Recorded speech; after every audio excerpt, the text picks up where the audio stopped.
Welcome to today's tutorial on data types in the C programming language.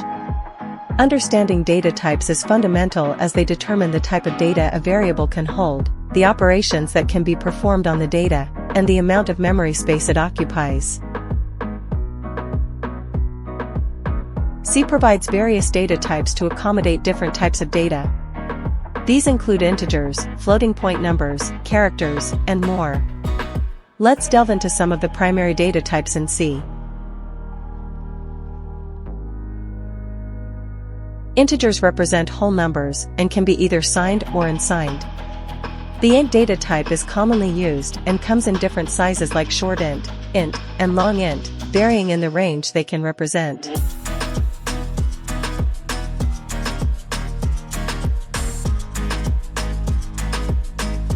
Floating point numbers represent decimal numbers.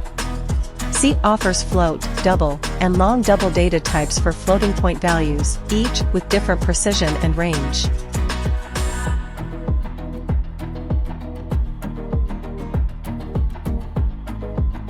Characters in C are represented by the char data type. They can hold individual characters like letters, digits, or special symbols and are stored as integers in memory according to ASCII or Unicode values.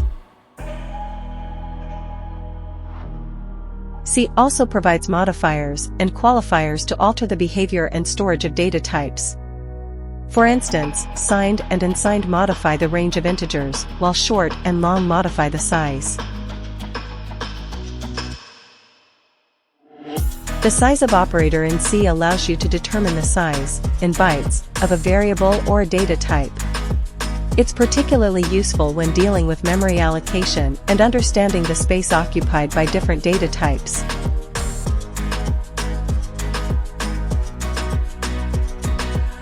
That concludes our overview of data types in C. Understanding these fundamental building blocks is crucial for writing efficient and error-free programs. Experiment with different data types to grasp their behavior and remember to choose the appropriate type for your specific needs.